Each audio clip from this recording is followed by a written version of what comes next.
Hello, good morning, everyone. Welcome to today's webinar. Today, we are diving into the world of compliance, and there is no one better to guide us than Pramila.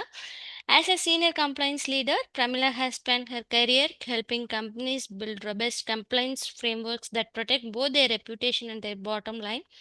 She has a fantastic knack for making compliance regulations easy to understand and even easier to implement.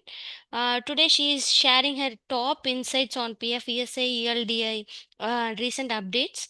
Pramila, the floor is yours. Yeah, thank you, Divya. Thank you. I just want a confirmation from everyone whether my screen is visible, my audio is visible, am I audible also? Can you just give a confirmation? Yeah?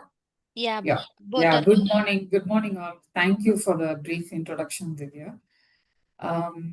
So I just want to give a brief introduction about the relativity. I think many of you might have been attended the last week's session. Maybe few of you might be first comers. So it's better to know what relativity offers service to the clients. Okay. So relativity is in the service for 17 years and we have around 220 clients and we are doing the service for across 16 cities and for 5 countries and we are ISO certified. And roughly speaking, in a month average, 1.22 lakhs of payroll records is being handled and in a quarter, we handle 14.6 lakh of transactions, okay, and that too with accuracy rate of 99.49% and with a client retention rate of 99.69%. Okay, so on the Form 16, we have issued so far 5.73 lakhs of Form 16s we have issued. So few of our enterprise clients include Cisco, Infineon, these are our semiconductors clients, analog devices, Nutanix and Oracle and Kennametal. And we have mid-sized clients who are all Payola, to name few, Augusta and Carboline. And what we do actually, so we do offer service in payroll processing, payroll compliance and labor law compliance. And we have a HRMS tool and compliance tool to support our services. And we do consultation in HR and we do also audit for all the verticals like HR, payroll and compliance. Okay. So under payroll processing, we have payroll management and payroll compliance. We have their own employee self-service tool. And if required, we do help you in doing audit also. And we do provide customized reports and statutory reports as per the requirement.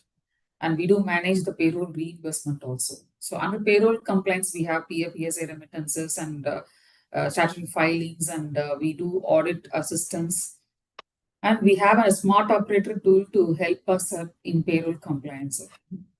And under tax compliance, we have the queue for filings and any notice is being issued, we help the client to close those demands and we issue Form 16As. And we have an investment proof management also, wherein we validate all the investment proofs that has been submitted by the employees. And we do consultation also, TDS consultation. So under labor law compliance, right from registration, amendment, statutory filings, and create maintenance of records, all these is being handled under the labor law compliance. So to mention prominently, we do WASH Compliance and Apprenticeship Act. We handle the that portal, apprenticeship portal on behalf of the employer. And then and there, whenever any updates comes across, we just post and we just update in the compliance tool. And the HRMS tool, it handles right from onboarding till exit of the employee. So in between, what the attendance, the performance management, even the business claims, whatever the bills that has been submitted, that can be managed in this HRMS tool. So it's right from onboarding till exit, this can be managed in this HRMS tool. And under the compliance tool, we can manage right from the issue of notice, the right from employee queries. If the employees have any queries related to any statutory governing body like PF, ESA, means that can be handled in this compliance tool. And we have a knowledge hub also in this compliance tool. Whenever there is any update comes across, we update those knowledge hub wherein it reaches the employer in a very quick manner, and it helps them to implement swiftly without any delay.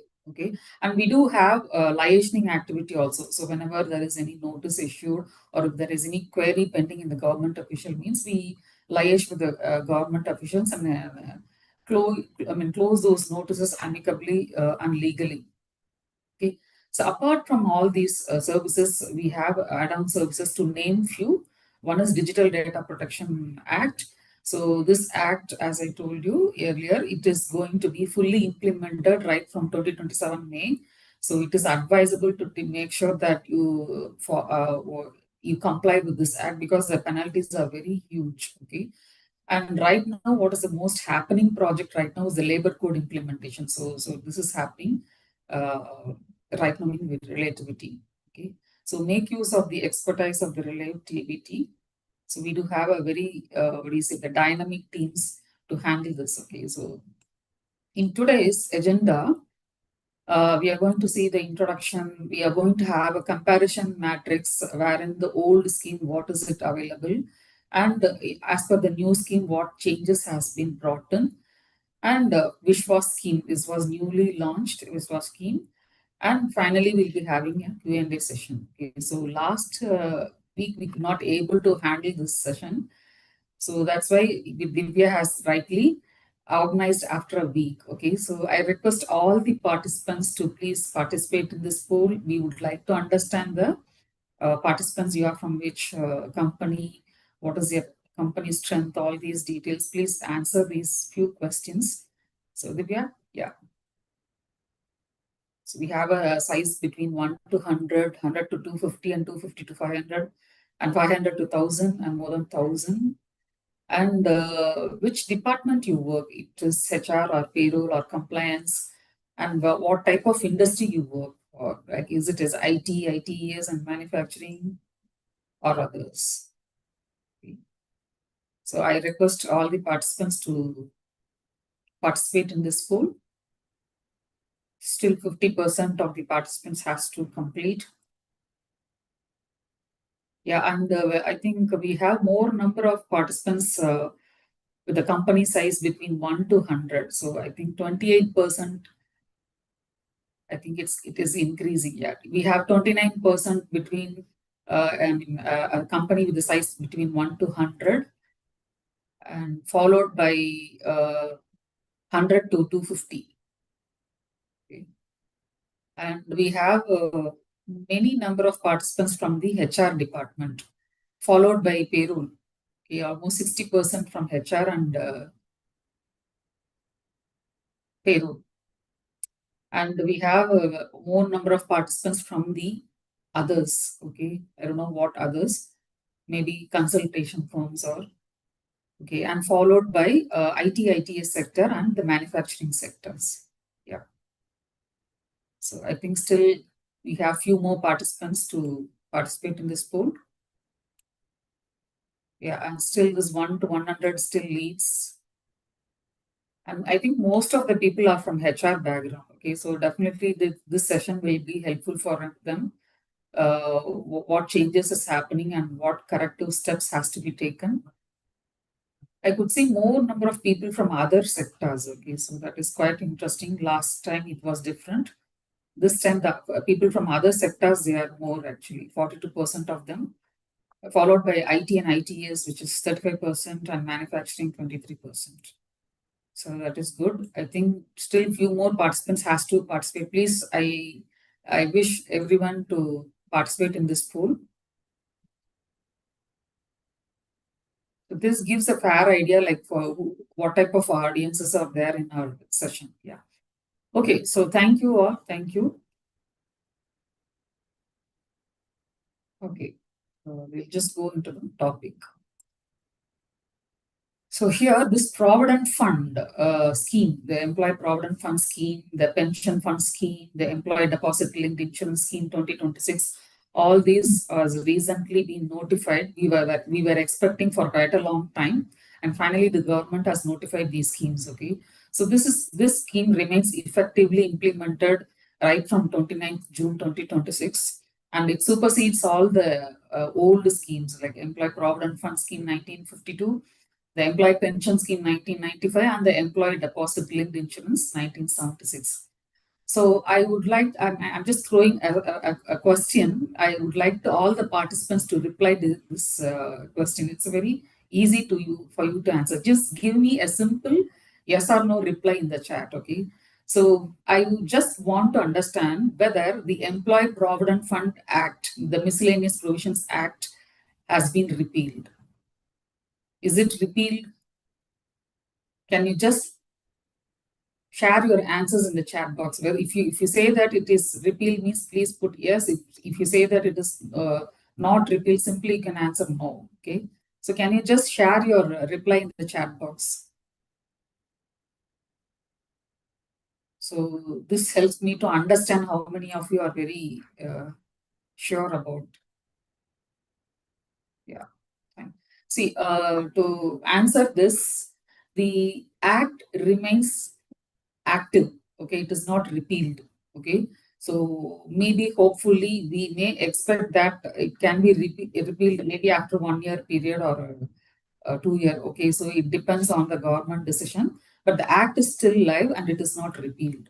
Okay, so the coming forth slides will help you to have a comparison between uh, the old scheme and the new scheme. So first we'll focus on the Employee Provident Fund Scheme 2026 against the old scheme. Okay, so contribution. So earlier the contribution was based on the basic wage, Liana's allowance, retaining allowance, and food and cash value of food concessions. Okay, so based on this, the contribution was made. Okay, so as per the new scheme, obviously we have to redefine the wages, and as per the new defined wages, the contribution has to be made. Okay, so you know pretty well what is the 50% inclusive components and what is the 50% of exclusive components. And we have to make sure that we reconfigure all the payroll systems and as per the new defined wage, new wage definition. And we have to make sure that the exclusive percent components, like if it cross beyond 50% means the balance will be the balance 1% or 2%, whatever it may be, that has to be considered as a wage, and accordingly the contribution has to go. Okay, so there should be some auto balance in the payroll system, and we have to make sure that we adhere to the all this what do you say, the threshold limits, and we make sure that there is no shortfall in the contribution. So this is the impact or the corrective steps the employer has to take. Okay. Coming to voluntary contributions, okay, so there is no much change, I would say. Voluntary contribution is over and above the statutory limit. Any employee can go for a voluntary contribution, but not mandatory for the employer to match the contribution of the employee. Okay, so the employee can opt for the change at the financial year end. Okay, suppose in case if he has opted for 20%, means he has to wait for the till the financial year completes. Okay, so whereas in the new scheme, employee can opt for voluntary provident fund contribution. Same, the employer doesn't have to match equally whatever the employee contributes. Okay, so what happens is this is more flexible. Like the employee can opt for change in the contribution at any point of time. Okay, the opting in and opting out is very flexible, and changing the rate of contribution also is very flexible for the employee. At any point of time, he can change the rate of voluntary contribution. Okay, so what happens is, what it brings is, it brings an additional burden for the employer to keep track of all those changes. So that is the only thing. But whereas for the employee, it is more benefit for the employees. He can take a decision as per his requirement, opting in and opting out, and either increasing or decreasing the voluntary contribution. Okay. And coming to the port of compliance, KYC, UAN creation, generation, and filing of the returns, all these, I think that has been changed. Earlier, it was very much manual, physical records was being submitted. Like for example, JD was manually submitted, and subsequently, I think this has been reduced. And only for any major corrections, we submit the JD along with the supporting documents, wherein the employer has to intervene. Okay. Other than that, the employee, they themselves, they can go for corrections or for submissions of any records. Okay, through manually. Okay, sorry, through compliance, through portal. Okay. So what happens is, the new scheme has brought in, has made sure that all these what do you say, that application for generation of UAN. Of course, you know pretty well about Umang app. Through Umang app, people, they generate UAN and they have to see it with the Aadhaar. Okay, so all these happens digitally. Okay, so this is being in practice, obviously, but what happens is we are following it as per the notification by the PF office. Okay, right now this has been brought into the scheme directly. Okay, earlier in that the scheme it was not amended, but right now in the scheme it mandates that everything should happen in the portal only. So this has become more digitalized. Okay, suppose in case if any of the member they have not verified or seeded the UN with Aadhaar, means automatically ECR won't be generated. Okay, so as because of any one or two individuals, the remittance delay may happen. Obviously, the current practice is there. Okay, so the essence of it is this is being mandated in the present scheme. Okay, and if anyone has got a UAN which is not seeded with Aadhaar, means obviously their claims will be rejected. Okay, so the compliance is entirely digitalized. Okay, so through portal everything has to happen. Okay? And the principal employer and contractor compliance. Okay, so simply what the principal employer is obviously is responsible if the contractor fails to contribute the PF. Okay, so what the principal employer does is whatever the contribution the contractor has made, they have to submit the remittance challan to the principal employer. The principal employer has to make sure that whether the contractor has complied with the contributions and within the date, within the timeline also. That is very important. Okay. So this is the principal employer's accountability. Okay. So whereas the new scheme has brought in a few additional obligations to the principal employer to continuously monitor the compliance of the contractor. Okay, so what principal employer has to do is initially the principal employer has to declare in the form 10, wherein they have to mention how many contractors they have or their contractor details. Okay, the order number, everything has to be mentioned in the form 10. Okay, so this shows that the principal employer is declaring that how many vendors are there and working under them, whether they have obtained the PF registration or not, how many contract employees are working under them. All these details it will be mentioned or declared in the form 10.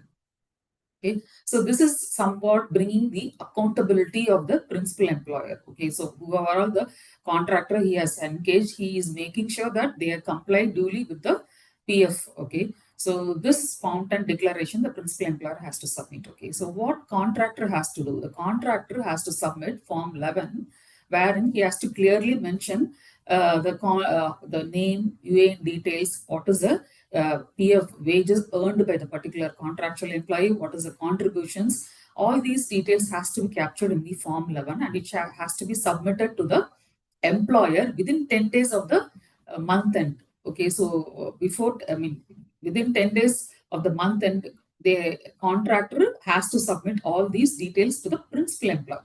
So after receiving this return, the principal employer in turn, he has to submit a return in form 12. Okay, so this principal employer, he has to provide in form 12 what all the returns that has been recovered so far from the or the contributions that has been recovered from the contract employees. Okay, all the details will be captured in this form 12 and this has to be submitted within 20 days of the closure of the month. Okay, so this is the principal employer's obligations towards the contractor. Okay, so an additional few returns has to be submitted by the principal employer to make sure that he isn't continuously monitoring the contractor compliance. Okay, if the contractor fails, the responsibility or the accountability lies on the principal employer.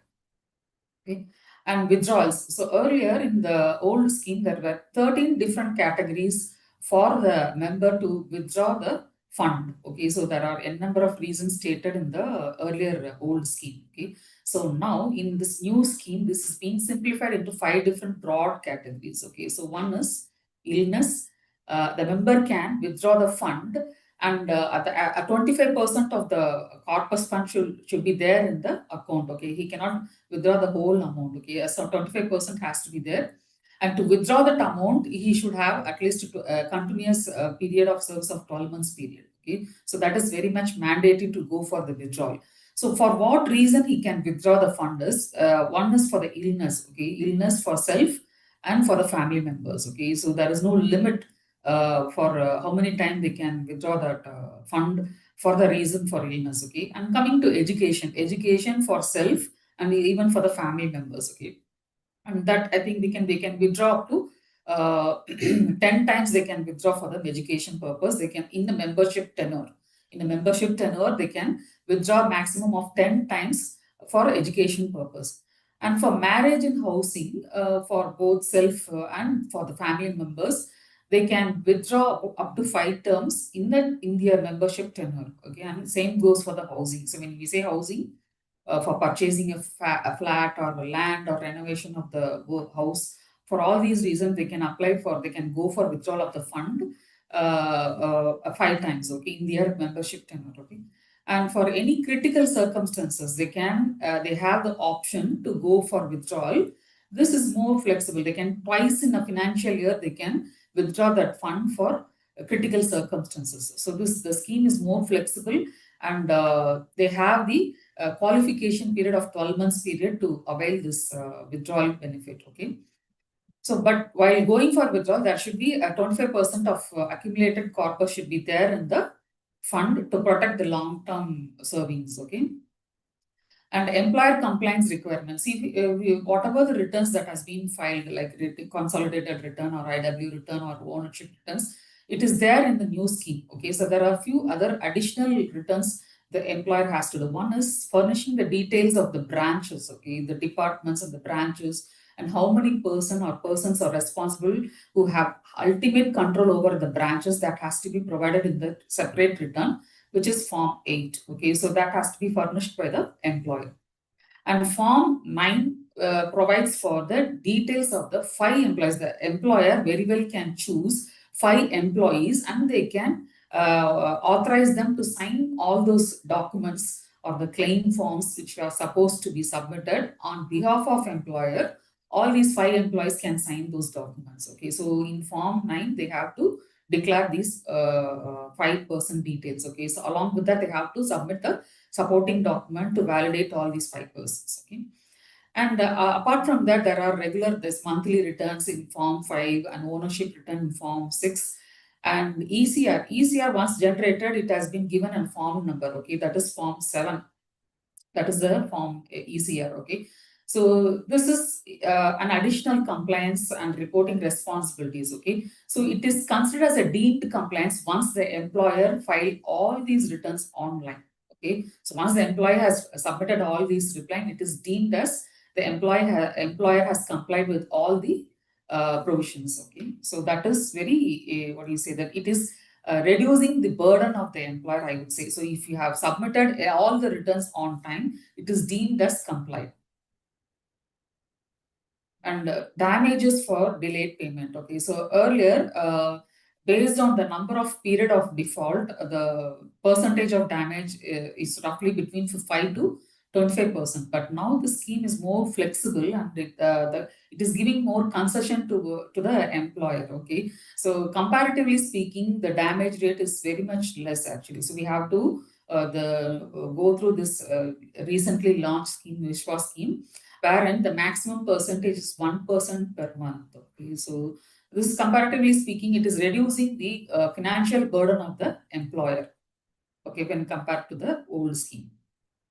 And job loss and account closure. Okay, so if any employee leaves the organization or left the job, he can, after continuously, if he remains unemployed for 2 months period, means he can withdraw the amount. He can take the amount. Okay, whereas in the new scheme, only 75% of the balance amount shall be withdrawn by the whoever the employee has left the job, he can withdraw a 75% of the account, the balance amount in the fund. Okay, and the closure of the account, it is more flexible. It is giving a time period of 12 months period instead of 2 months gap. Okay, so once after the 12 months, if the employee remains continuously unemployed for the whole 12 months, means the account can be closed. Okay, so this job portability, the account code portability is very much flexible in this new scheme. Okay, so it's giving a much time for the account gets for the account closure. Okay, so instead of going for premature account closure, it is giving a time frame of 12 months period, a sufficient time. Okay, and administrative accountability. See, any claims that has been submitted to the PF department, okay, it takes so much time. There is no specified timelines for the department to, what do you say, that to close the claims or to settle the claims, okay.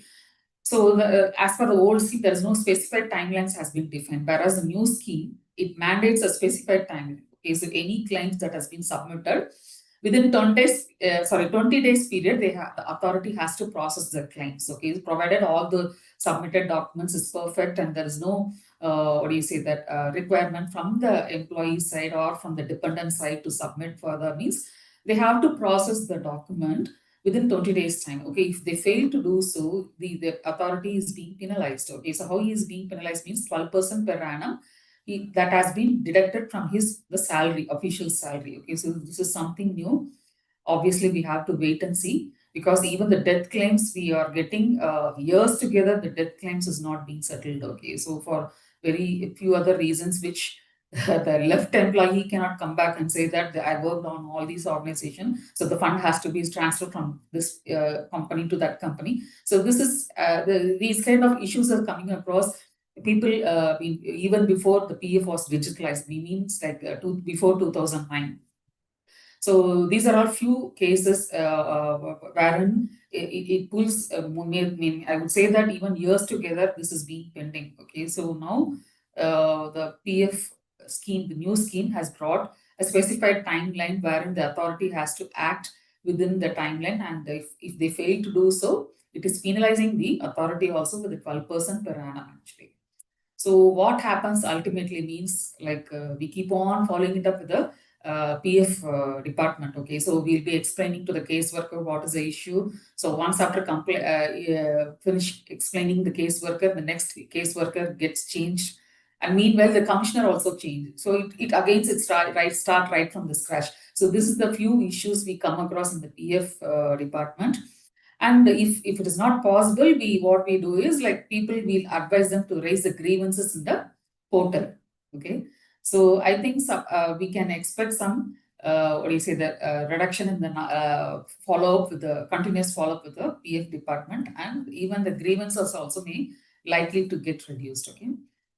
And exempted private PF trust. Okay, so here in the old scheme, the trust has got autonomy, like whatever the interest they have, they can declare it actually from the surplus earnings. Okay, whereas the new scheme, it has brought in an exemption validity period. Okay, only 3 years the exemption is valid. Once in 3 years, they have to keep on renewing it. Okay, so that is one thing. Another thing is trust interest rates. They can declare only 2% over and above the official EPF rate. Okay, so they are bringing in a cap of 2% over and above the PF rate. Okay, so that is one thing the exempted establishments, they have to take care. They have to align the investment yields as per the new cap.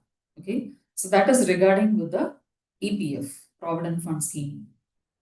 And coming to the pension scheme, see, as I would say, I reinstate there is no much change. Coming to the contribution, 8.33% with cap, 15,000 monthly statutory ceiling limit. So we have to look out for the changes notified by the government. Okay, so if there is any change in the ceiling amount, we have to make sure that we capture, we implement it, and we have to ensure that all the payroll system is being calibrated accordingly. Okay. And higher pension joint option approval. So based on the Supreme Court, the approved joint option was there, and the people who are opting for higher pension, they started contributing, and the percentage is 9.49%. Okay, so based on the Supreme Court, the practice, the contribution was made. Okay, now this scheme has brought, this Supreme Court order has been brought into the scheme actually. Okay, so I wouldn't say there is no change. The thing is, it has been mandated into the scheme actually. So 9.49% people who are contributing over and above the statutory limit. Okay. So what happens is the employer has to keep track of this legacy documents of the joint option approval. where all those employees who have opted for this joint option means they have to keep track of all those documents. Okay, so that is the responsibility of the principal employer. Coming to the default penalties and recovery, it was fixed as 12% per month. Okay, based on the arrears amount which have to be paid by the employer. Okay, so now this percentage has been aligned with the EPF scheme. Okay, so whatever the rate that has been fixed as in the EPF scheme, we have to get it aligned with that, and accordingly the penalties has to be paid. Okay, and pensionable wage tracking. So what is the pensionable wage means? So basically 12 months was the average standard trailing average. Okay, whereas in the new scheme 60 months has been given. Okay, so average of the 60 months in proportion to the any change in the ceiling, we have to take into consideration. Okay, so based on that average of 60 months, this pension is being calculated. So what happens is we have to retain the historical record of all the employees for the past 5 years period. So we have to make sure that all these records are very much readily available for the authorities. Okay. And finally, EDLI compliances. Okay, so earlier, few factories were exempted from this EDLI provisions. One is the Assam, 3 factories located in the Assam, they were exempted from this provisions. Okay, so now the scheme has brought in all the exempted units. More units is being exempted from the EDLI scheme. So all the units are being covered under the EDLI. Okay, so wage definition. So the contribution has to go as per the redefined wages, and contribution mode. Earlier, even the cash or the bank draft or the check is being accepted. Okay, but this new scheme is completely mandates that you cannot do any manual or cash transactions or bank draft. Nothing is there. It should go electronic, digital transaction only is accepted. Okay, so it is ensuring that everything happens digitally. Okay, there is no what do you say that bank draft or check transactions. Okay, and submission of returns. This is for the exempted establishments. Okay, so earlier it was within 25 days of the month closure they have to submit those returns, but now this has been restricted to 15 days. Okay, within 15 days they have to submit those returns. Okay, coming to record maintenance. Okay, so earlier in the old scheme, physical or manual records is being maintained, and whenever any inspection comes, we can show to the authority. Okay, so now the authority's role has been changed from inspector come facilitator. Means if anything, if they come across any non-compliance, means the first and foremost role he has to do is he has to play as an advisory role. Okay, so he has to make sure that the employer comply with that. So that's why the facilitator term has been brought in. Okay, so here the authority can very well verify the electronic records. It is not mandated to keep physical records. Okay, so they can very well show the electronic records for any inspections. Okay, and it legalizes also. If you say that I have submitted all the digital records, means it is more than sufficient that you have complied with whatever the authority has asked for. Okay. Coming to minimum base floor. Minimum base floor is nothing but the assured benefit. Okay, the minimum assured benefit. There was no minimum assured benefit earlier in the old scheme, but now in last July. Okay, last July the EDLA was amended actually, wherein they have brought in the changes. Whereas if the employee has a lesser number of what do you say, the continuous service, mean for example less than 6 months, and his PF balance is less than 50,000 also, the terminal benefit is being assured for that particular employee. Okay, a minimum 50,000 is very much assured as a terminal benefit for the dependents. Okay, so it guarantees for a minimum benefit to the what do you say, that the members. Okay, so this will be very much helpful for those workers who are daily wage earners and who are earning very less amount of salary. Okay, so in case of any fatal accidents happen at their workplace, if there is any less number of service within 6 months period, or if their contribution is very much less than 15,000, means they are very much assured of a benefit of 50,000 at the in case of death. Okay, and coming to continuous service. Okay, it is mandatory that to avail this terminal benefit, there should be a continuous service of 12 months period. Okay, so here in this new scheme, a 60 days break is allowed in this continuous service. Why? Because the employer has the option of changing the jobs, okay? So it is more flexible to accommodate those job changes. For that, a 60 days break is allowed actually. So all these, I would say that, as I said, it is already there in the practice, okay? So it was notified last year, but what I insist is it has been brought into this new scheme, okay? So these are all the key changes which the new schemes has brought in. Okay. So Vishwa scheme. So we are going to have a glimpse of the Vishwa scheme, which was very recently.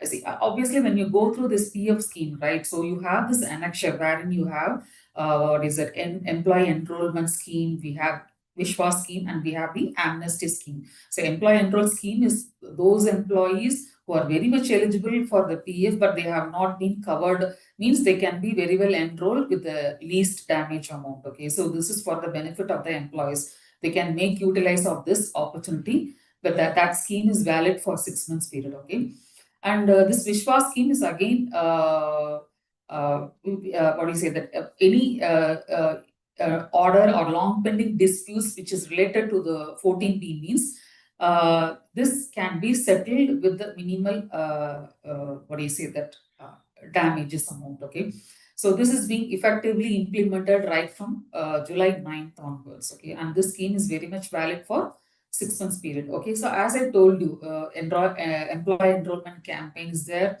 a scheme for employee enrollment scheme, and this Vishwa scheme is there. And we have one more scheme that is called the amnesty scheme, which is very much exclusively for the exempted establishments. Okay, so all these, it is recommended for the employer to make use of these schemes viably, so that you can reduce the financial burden of the employer. If any default is there, you can reduce the financial burden. So coming to applicability of this scheme, okay, so this scheme is applicable in the following scenarios. So what? If any order is being issued under the section 1014B, or if it is being subjected for challenge, or any ongoing litigation is there under the industrial tribunal or in the High Court or the Supreme Court, they are very much eligible. Okay, and if any order has been issued under section 14B and no damage has been paid so far, or if any partial amount of damage is being paid so far, means the employer is very much eligible to avail this scheme. Okay, and if any notice has been issued, okay, but they have not issued any order under the section 14B, means they are very well avail this scheme actually. And if there is any default that has been identified, means under section 14B or section 128 of the code, means they can and they are waiting for the notice to be issued, means they can very well avail the scheme. So what is the rate of damages under the scheme? Okay, so the period of default, based on the period of default, the rate per month is being prescribed. Okay, so if the default period is up to 2 months, means the rate of damages 0.25% per month, and if it is between 2 to 4 months, means 0.50% per month, and if it is beyond 4 months, it is 1%. So all these rate of damages is for those period prior to 14/6/2024. Okay. So to avail this scheme, to benefit of the scheme, means what employer has to do. Okay, so employer, the foremost condition the employer has to fulfill is they have to pay the interest amount. As per the section 7Q, they have to pay the entire interest amount to become eligible to for the scheme. Okay, so once after the interest amount is being fully remitted, they have to log into the portal, and they can go to the Vishwas module. They can submit the application. So along with the supporting documents, they have to submit the applications with the using DAC or eSign, whatever it may be. So they can submit the application with the supporting documents. Once they submit the application, they will be provided with a unique ID. Okay, so they will be provided with a unique ID. And subsequently, the employer will receive a mail communication or an intimation from the regional office stating the revised damage amount. Okay, so once that intimation is being received by the employer, they have to remit within 15 days from the date they have received this communication. So if they fail to do that, means no more they can avail the benefit under this scheme. Okay, so it is mandatory that once the communication has been received by the employer, they have to remit within the 15 days time. Okay, so once that has been done with, they are being given with a certificate of full payment of the damages. Okay, so this is for the withdrawal schemes. So we have come to the end of this session. Okay, so now I would like to have a feedback from the participants. Like we'll be asking few questions. You can just answer to that questions. Divya, can we? Yes, ma'am. Yeah. So I think I have covered in a very short time. Yeah, obviously.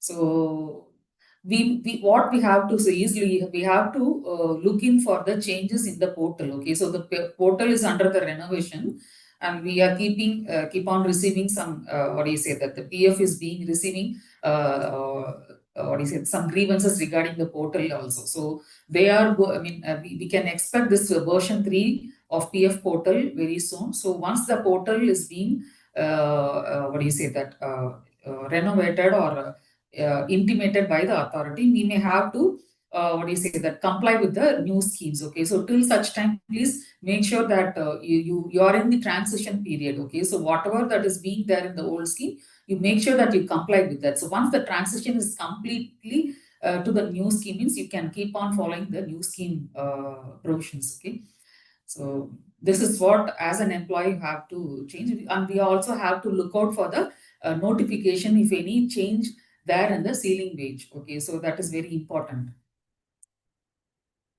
Okay, so I think participants are giving their answer feedback, and I would like to, I request that everyone should participate in this feedback so that it helps us to what do you say, that uh, create sessions based on the on your requirement. Okay?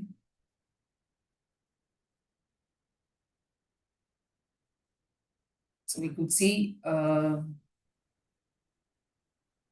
So you can make use of the service of relativity. Yeah, you can see we are, as I told you, we are supporting in the labor code implementation project. We are supporting in the Digital Data Protection Act, and even post compliance, apprenticeship. Okay, and what do you say, that even the new PF schemes. Okay, if you need any support or consultation, you can make use of the expertise of the relativity team. Okay, so once this feedback poll is being over, I think we can go for the question answer session. You can shoot your questions in the chat box, and we'll reply to whatever the questions you raise. Okay. So I think still a few more participants. Only 50% has attended this poll. I request all the participants to give a feedback on this. So Divya, can we?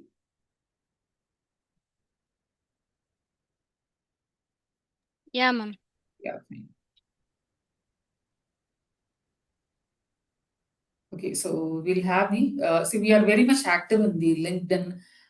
We have a YouTube also, and we have a blog. You can go through blog for any latest articles. Okay, you can make use of the, what do you say, that articles, input shared in those articles. Okay, so coming to the question answer. Okay, so I think I'm going to.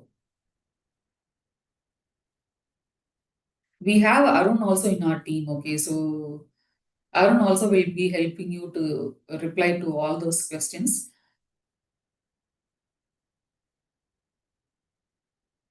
Okay.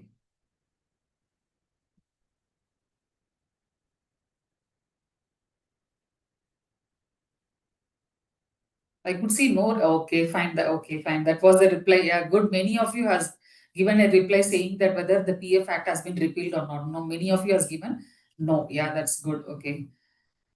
So Hema, voice was not audible. Audible. So were I audible? Please, I have attended. I mean, the session was over, but I just want to make sure whether I was audible. Okay, so this is a request from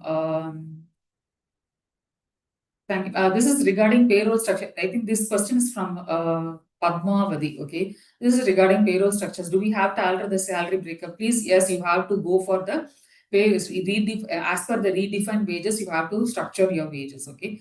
And this is from Neela Mehta. We have a request from one of our employee whose basic is salary is 2 lakhs having PF contribution. Okay. Each 12% wants to reduce PF contribution to 1,800 from each company announced to July 26 and wants to put volume corp and NPS and other. I think this is more of a personal consultation. Please get back with all those details. We'll provide you. But one thing I just want to communicate, whatever the contribution that has been made, I think you are saying that over and above the statutory limit, you are contributing the PF and you plan to reduce that contribution. It is advisable not to do so. Okay, so whatever that has been benefit that has been provided to the employee, it should not be reduced at any point of time. Okay, so please make sure that any new employee comes and join, you make sure that you contribute as per the statutory ceiling limit. Okay. Okay, so Radha Krishnan Ale, does the ESIC need company complaint? No, please, we have to wait for it. Okay. Can you please guide me for APR scheme? Yes, sure, we can get connected. Shashank, one of our client has an international worker, so we are unable to process the EPS amount. Kindly advise us how to proceed. Please get connected with us for further consultation. And again, people are asking for ESIC questions also. Hema, the ESIC calculation as per new wages or gross salary. Please get connected for the session. Okay, we will get connected to a team. Team will help you out. Can you share the notes of the meeting? Yes, we can share it. Okay, and yeah, thank you, Gayatri. Thank you, Shri Vatsan. Please share the notes of the presentation. Yeah, we will share it. Okay, yeah, we can share it, Yogesh. Okay, Sashan, one of our client has okay, I think this has been advised. Okay, Rajesh, one of our new joinee wants to opt out from the PF as she do not have any UN earlier. Can we do so? Yes, we have to find out the eligibility and we can do so. Okay, Hemant, Hinath, we want you to share. Yes, you can share. We will be getting this. EPS eligibility, is there any change? There is no change, Suresh. Any chance, yeah, you will be getting EPT. ESIC, again, Hemavati is asking for ESIC calculation. Please get connected. Okay, so as per the wage, not on gross salary, yes. As per the wage, it has to be calculated. Yeah, thank you, Bajpai. Thank you, Ramakrishna. Thank you, Venkat. And Karthik, currently PF is paid on basic salary. Is there an option to pay on wages? Yes, it is the option. Okay, I think this has been answered by Arun. Blog link, yeah, I think Divya shared. Yes, it is audible. Yeah, thank you. Has bonus calculation changed under wages code? Please, we'll be having a separate session for bonus. Bonus as per the redefined wages. Session one of our client, I think this has been repeated. Yeah, I think this has been addressed. John Paul, DMN, we have 4 manufacturing plants located in Tamil Nadu. All 4 units operate under the same PAN and GST registration. Currently, we have only one EPFO establishment user ID covering all 4 units. Okay, we would like to know whether we are eligible to obtain separate EPFO subcodes for the other 3 units while continuing under the same PAN. Kindly confirm the eligibility criteria and advise us on the procedure to apply for the subcodes if applicable. I think Arun is the right person to reply for it. Arun, can you reply? Yes, it has. Yes, mentioned that it can. Just a minute. I have to.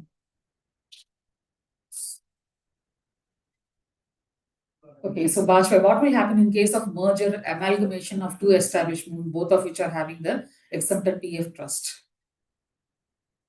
I think Arun is the right person. Arun, can you answer this? If there is any mergers and acquisitions of 2 establishments, both of which having the exempted? Yeah, thank you. So what will happen in case of merger amalgamation of 2 establishments, both of which are having exempted PF trust? So one of the entity will be in existence. So we have to move employees. That is basically transfer, and we have to retain one exempted PF trust. So that will be the ideal option that we have to go for. Okay, fine. Yeah. Hopefully, Bajpai, you got the answer. Thank you, Arun. Santosh, the latest changes in auto settlement limit increased from 1 lakh to 5 lakh. This is true or wrong information? Arun, can you? No, this is not actually implemented as of now. So we have to wait and see. Okay, Santosh, you got the reply. Thank you. Satve, earlier it was unsaid rule that PF contribution cannot be reduced. Now said that now with new codes, can we reduce it to the ceiling limit if employee wants to reduce the same? Yes, that is possible. Yes, Arun. Yeah, Arun says it is possible. We can reduce it only. I hope it is not mandated to pay PF on wages. Yeah, this actually we have checked with couple of EOs. They have mentioned if you are managing the minimum statutory payment, that is 15,000 or 12%, so they are okay with that. Okay. Not on the PF, on the wages, restructured wages. It is not a mandatory requirement. Okay. So that is a good news actually. Yeah. Rajesh, if an employee is currently opted for a flat 12% of PF contribution, is any change required as per the new rule to cap the PF contribution at 1,000? I think you got the reply from Arun just now. Ashwin, is it mandated to provide the option to reduce the EPF contribution to employees, or can we still stick on to 12% of the wages? If we reduce the EPF contribution, will the adjustment go back to the wages? Arun, can you just, Yeah. Is it mandatory to provide the option to reduce the EPF contribution to employees? Or can still stick to it? So it depends. See, employees' decision is completely their decision. So we cannot ask or instruct employees to roll back to 1,800. So that is completely their decision. Whereas employer, if they want to reduce the contribution from basic or the revised structure of wages, they can do so now. Yes. Yeah. Thank you. Arun, Ashwin, you got the answer. Yeah. Thank you, Ashok. Sorry, thanks. Jaypriya, we are not able to add our new joiner in the PF portal. There is some migration work going on. The employee are also not able to add from Umang app this month. We are not able to pay the PF contribution. Next month, we need to pay the fine. Yes, obviously, you have to pay with the fine here. Yeah. And please make sure you communicate this, what do you say, that difficulties to the authority. Okay, put it in writing and communicate. Shika Saju, we are currently deducting PF on actual basis. Can we reduce the reduction on the basis of wage ceiling with the consent of the employer? Yeah, I think Arun has addressed this Yeah. question. Hopefully, you got the answer also, Shika Shaluja. Okay, Karthik, I hope it is not mandated to pay PF on wages. Karthik, I think Arun has addressed This is that. answered. Pushpalata forms its ownership returns. Is it mandated? Is it one time or monthly? Is it one time, Pushpalata? But suppose in case if there is any change, you have to intimate that. Okay. Santosh, 9.49% pension rate will impact on employer cost, or is it part of the CTC? CC that you have to take in. That is a very internal decision. You have to take a call on that. Okay. But if they have approved joint option, approved means you have to go by with that. Okay. Sonam, thanks. Yeah, the information. Yeah, thank you, Sashank. Ajay Kotari, for PF contribution, you have mentioned that it is exclusion part, HRA bonuses over time cannot be beyond 50%, but OT is always very, so every month wage definition will change. Yes, we have to keep a check on that, Ajay Kotari. So as I told you, you have to keep a check. You have to have an auto balance also. Yeah, they are thanking Arun also. Yeah. Ajay Kotari, if a college student hired as intern part-time for 2 years until complete graduation at say 10% per month, as PF ESA applicable to him? So this intern is if they are hired under Apprenticeship Act, they are not eligible. I mean, they are not required to provide PF or ESI. If they are used for the production or service purpose, definitely they are applicable for PF or ESI. And Yes. yeah, I think if it's 10K, uh, obviously they will be applicable for PF and ESI. Yes, Ajay, you got the answer. Thank you, Arun. Ashwin, pension was paid to some of our employees who will not fall into the pension eligible criteria. Is there any option to correct it online? Been challenging to get it done offline. Yeah, Arun, I think you are the I right think person. this is a practical difficulty. Now we have only the option to change it offline. There is no option to change it off online. Yeah, okay. I think Ashwin, you got the answer. Yeah. Jaypriya, thank you. Ashwin, yeah, thank you, Ashwin. Yeah, thanks to Arun also. Relativity, yeah, okay. Madhumita, madam, 50% of the basic tip considered excluding employer PF contribution. What is it? Yeah. I couldn't, yeah, Arun, yeah, if you could So answer, yeah. this 50% of basic consider excluding employer PF contribution. Yeah, that is correct. So this 50% usually company keeps 50%.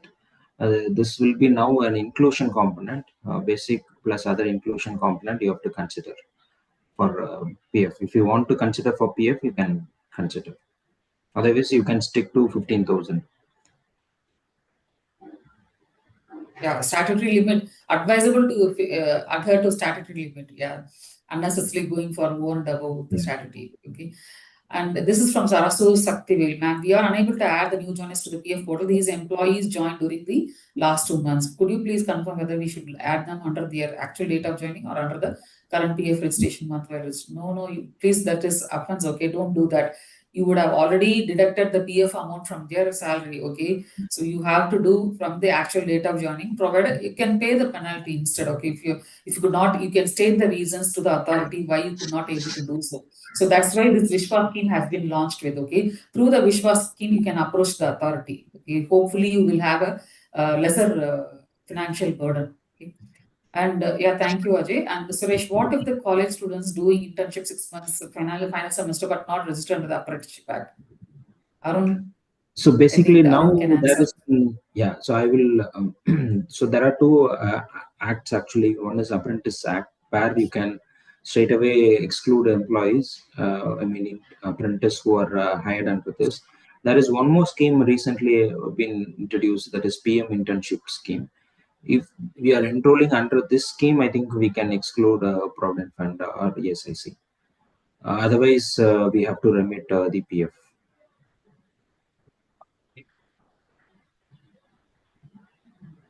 Okay, thank you, Arun.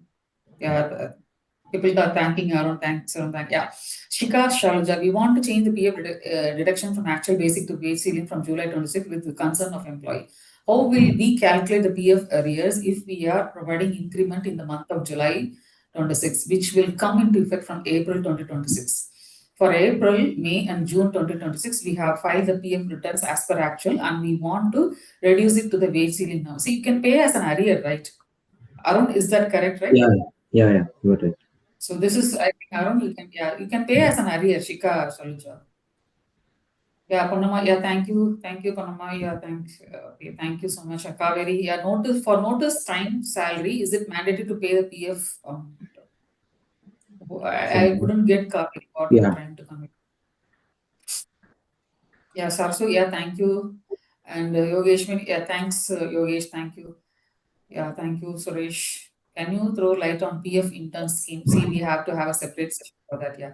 yeah. I So think I thank. this we will plan, Pramila. This recently we have gone through that. We can plan for a session. Yeah, sure. We can plan in future. Pushpalata, we have a ceiling of 25,000 basic wage for PF, even though their basic is more than 25 lakh. Can we continue as it necessity for? See, that is your choice. You can decide whether to have it or not. Okay.